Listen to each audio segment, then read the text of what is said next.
Hello, and thank you very much for coming along once again.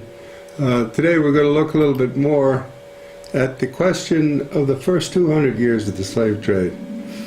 We've been very versed on the last 200 years because they're dominated by people in the English-speaking world and the French-speaking world, which we have access to easily enough through our usual availability of high school and college language facility. But in many cases we don't know Portuguese, we don't know Dutch, and many of us know Spanish, but we haven't looked at the late medieval Spanish archives, don't have access to them very easily.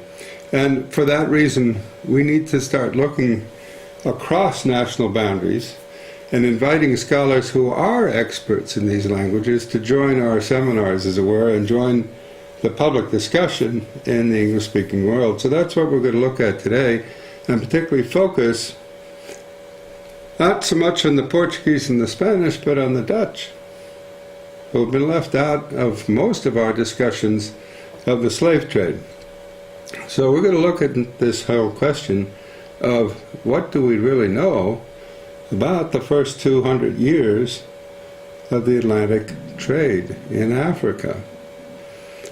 And particularly, what do we know about the Dutch and their enduring influence, both in West Africa and, as it turns out, in the New World, in ways that we haven't spent a lot of time discussing?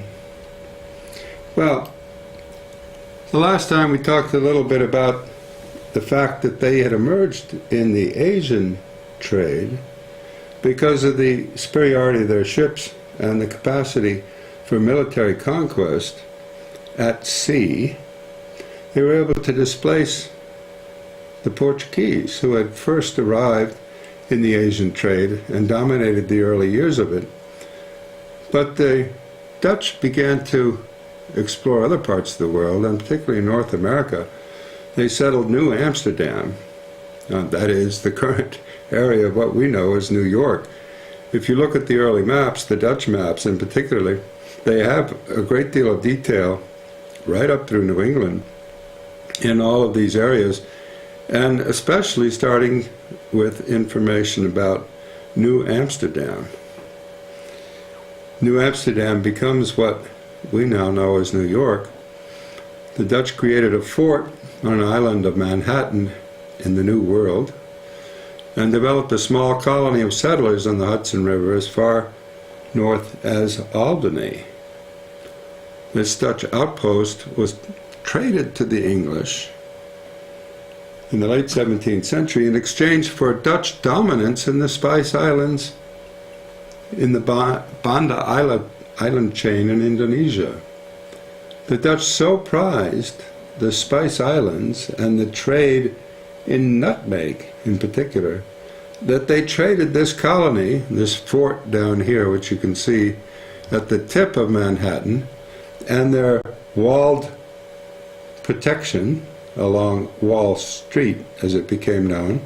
This whole colony was traded to the English at the end of a military encounter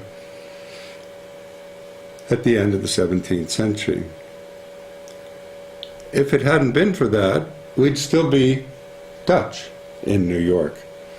It's very extraordinary as a history. The Dutch actually employed Henry Hudson, an Englishman, to do the initial navigation. Take a look.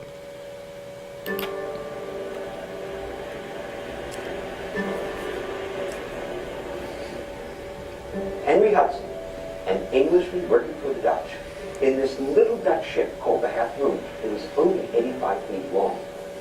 He's exploring the east coast of North America. He pokes his nose into New York Harbor, what is today New York Harbor. He spies the river that now bears his name and sails north of it, expecting to find Asia.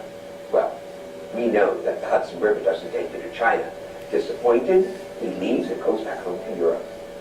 Little did he know that as the result of his explorations, the Dutch would found a territory that would stretch from Delaware Bay at the southern end of today's New Jersey to the Connecticut River, and at its center, its most important node of activity, the Hudson River Valley, and the two cities they found to cap it at the northern end, Beaverwick, we call it Albany, and at its southern end, New Amsterdam, on that island across the bay. Hi, I'm Barry Lewis. Welcome to Dutch New York.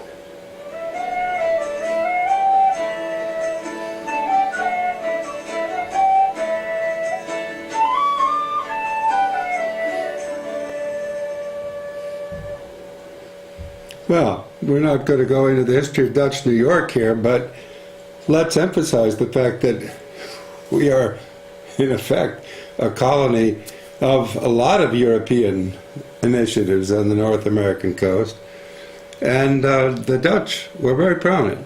In fact, most of the naming of the area around Harlem and Brooklyn itself and Staten Island, all these are Dutch names. We can look into this in further detail in the future if you're interested, but the fact is that they were a Dutch colony before they were an English colony, and they were dominated by the Dutch for a long period of time.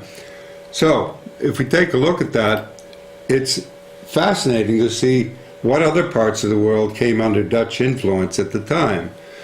The maritime trade they engaged in high weight and value options, that is, high value to weight options and items, extended to buying and selling slaves from Africa to the Americas. There was an acute labor shortage in America for newly established plantations, and the Dutch got pretty good at supplying that trade. Take a look. The Netherlands, a wealthy nation, densely populated and well known for its social tolerance. It is the European part of the Kingdom of the Netherlands, which consists of the Netherlands Antilles, and Aruba in the Caribbean. But what is it that made the Netherlands one of the 10 richest nations in the world? Where did all that wealth come from? What is the origin of the Dutch royal family's fortune of an estimated $8 billion? Enter the Golden Age. The Dutch history books speak fondly about the era of great prosperity that spanned the 17th century. By 1750, the Netherlands was the foremost commercial and maritime power of Europe, turning Amsterdam from an insignificant fisherman town into the financial center of the world. It also represents the golden age of Dutch art, with painters like Rembrandt and Vermeer. Dominating the world trade, the Dutch established a great colonial empire and operated the largest fleet of merchants of all Western nations. Under supervision of the Dutch East India Company, huge profits returned from the East Indies. The Dutch soon governed their territories in order to maintain the trade. Less prominent in the Dutch history books is the story about the West India Company, the government-incorporated trading organization that would share the world trade with its East India counterpart. It is a dark chapter in the Dutch history, a story about how the Dutch enriched themselves through transatlantic slave trade, piracy, and smuggling.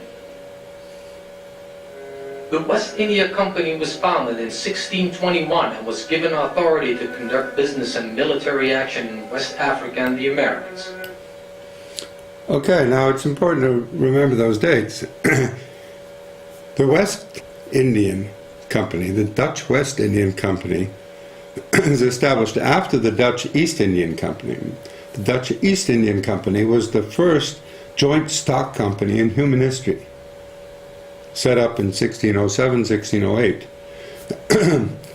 By 1621, a year after the Pilgrims settled in Plymouth, in 1621 they set up the Dutch West India Company, which is authorized to take military control and create a presence on the coast of West Africa. It's here we start looking at the Dutch maps very carefully. Initially trading tobacco, sugar, and gold, the Dutch soon excelled in the trading of African slaves. Although the West India Company formally did not engage in slave trading prior to 1630, in 1619 American colonist John Smith recorded, "About the last of August came a Dutchman, that sold us 20 Negroes. The ships of the West India Company sailed a route that became known as the Triangular Voyage. This journey started in one of the many Dutch harbors and took the ships to the Dutch ports on the African Gold Coast. Slaves were bought or traded, and as many as 700 African slaves were loaded as merchandise in each ship and were referred to as heads, as in heads of cattle. From Africa, the ships would cross the Atlantic, sailing towards the island of Curaçao, the Dutch colony that had grown into the biggest slave depot in the Caribbean by the 1650s. The hard conditions on board, poor nutrition, and disease caused a 20% death rate among the enslaved Africans. In the reported tragedy of 1738, the Dutch slave ship Leusden sinks off of the Suriname coast. As the crew heads for the lifeboats, 702 of the 716 slaves aboard drowned, locked into the below deck. For those who made it, their future didn't seem a lot better. The weaker slaves were usually auctioned off early. The prime slaves were sold individually to the highest bidder, separated from their families. They were sold for about $100 each, and merchants would ship them to the plantation in Suriname, Brazil, and other colonies, facing a life of endless, forced, hard labor. After the ships were loaded with sugar, gold, or tobacco, they returned to the Netherlands, making the triangular voyage complete. Although the Dutch history books repeatedly tell us the profits from slave trading were minimal, eventually many ships returned without cargo. The profits were so high the merchants didn't even bother to reload their ships at all.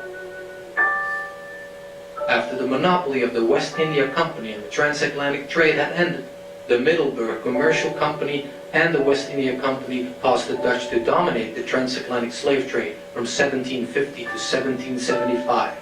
In this period, the Netherlands became the #1 supplier of slaves to Spanish colonies in the Americas. Okay, now this is absolutely crucial, but not very well understood. During this period, the 18th century, 1750 to 1775, according to this documentary, the Dutch became the principal suppliers of slaves to the Spanish colonies in America. Now, keep in mind that 90% of those transferred from Africa to the Americas never came to North America. It was Spanish America and the Caribbean that was the destination of 90% of the cargo from West Africa. And the Dutch are the dominant purveyors of slaves to the Spanish colonies.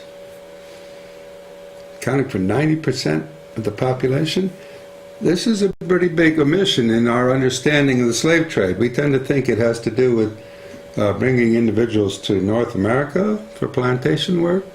Not quite. We need to relook at the entire Caribbean and Spanish territories and the role of the Dutch in this process. The Dutch slave trade, piracy and smuggling enriched the reigning Dutch royal family.